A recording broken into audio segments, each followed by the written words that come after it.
Today we're going to find out if the Canon IXUS 220HS still performs well in 2021. Let's get to it.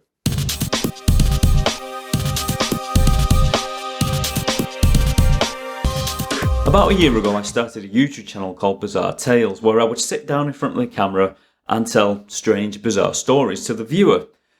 On this channel I decided that I didn't want to use my mobile phone camera. I wanted something a little bit better. Now at the time I purchased this camera for around £25, and as you can see I purchased it second hand. It's a little bit battered, it's a little bit scuffed, but it works fantastically. It is a really solid, compact point and shoot camera that is fully capable of doing really good high-end videos. That being said, if you're shooting indoors, you do get quite a lot of grain on it. Now let me give you an example of my very first video that I shot roughly about a year ago. Actually, it was at Christmas time, and you'll see the kind of quality I'm talking about. When you think of Christmas, you think of joy and you think of laughter. You think of the season of goodwill, warmth and love. You also think of the jolly fat man himself, Santa Claus, who is a personification of all the above. But did you know that there is another character who also shares the Christmas period with Santa Claus? And he's not interested in love or laughter, joy, the season of goodwill. He's interested in cruelty and punishment. And his name is the Krampus. And so there you have it. That was my very first video. As you can tell in it, the image was a little bit grainy. It may have something to do with my lighting setup, because I was a newbie at the time and I weren't quite sure whether I was doing it correctly or not.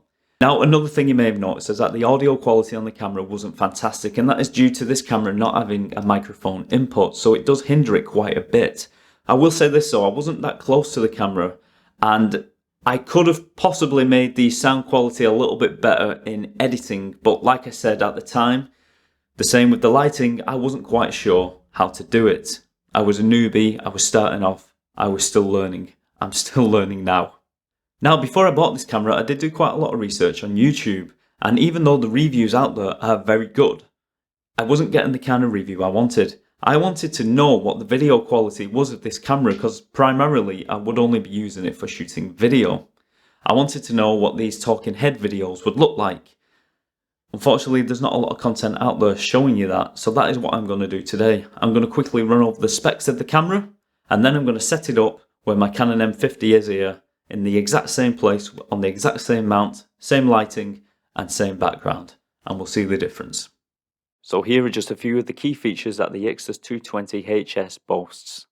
12.1 megapixels, a 24mm 5x zoom optical IS, stainless steel body, a 2.7-inch pure color LCD screen, full HD with optical zoom and dynamic IS, smart auto, high-speed burst and super slow motion movie, and movie digests.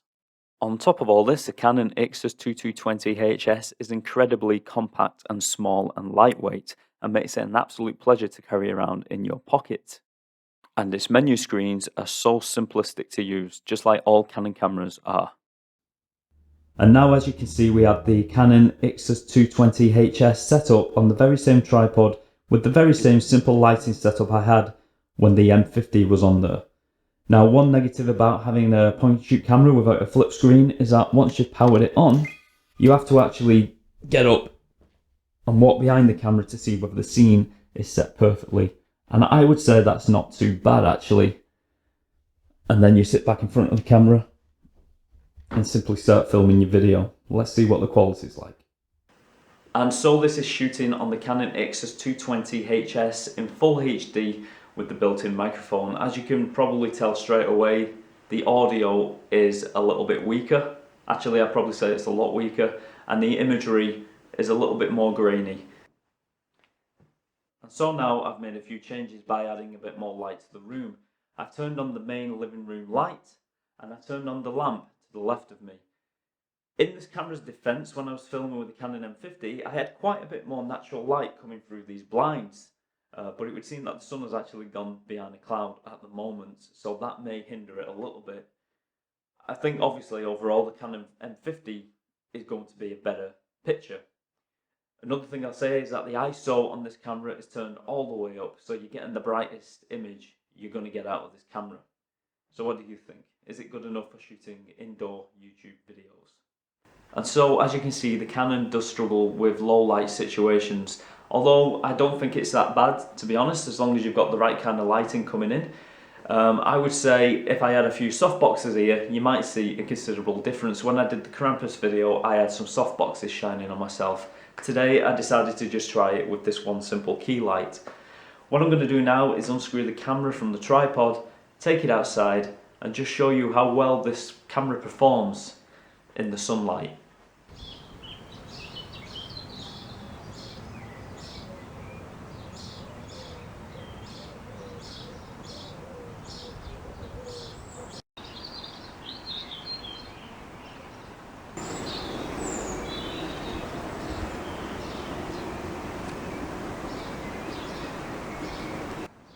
And now we're outside, and you can probably see that the quality of the videos improved quite a lot, and that is due to the natural light.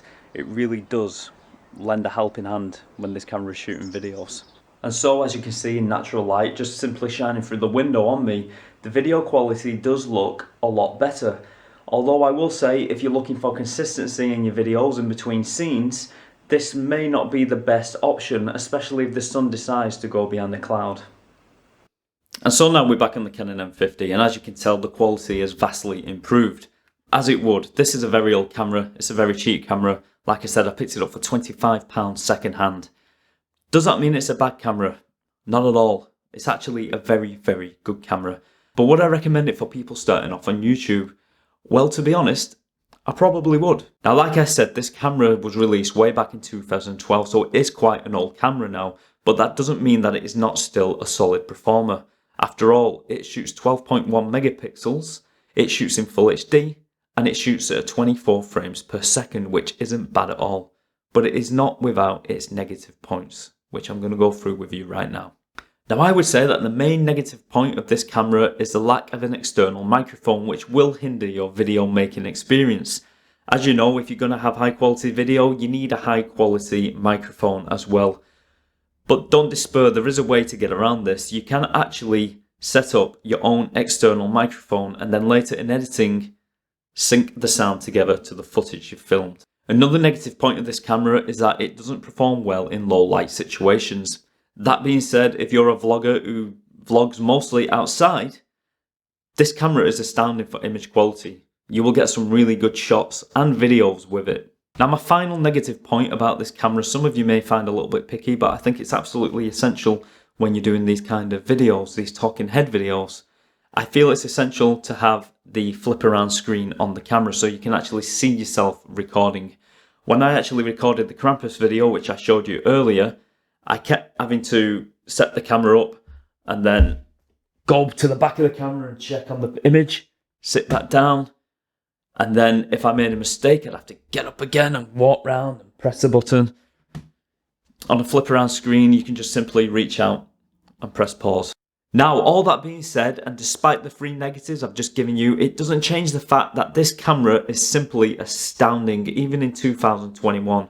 Like I said, it shoots in full HD, it shoots at 24 frames per second, and it's got 12.1 megapixels, which is pretty good, even in 2021. Especially for the price point and the age of this camera. And if you don't want to do videos like this for YouTube, you could simply use it for what I use it for.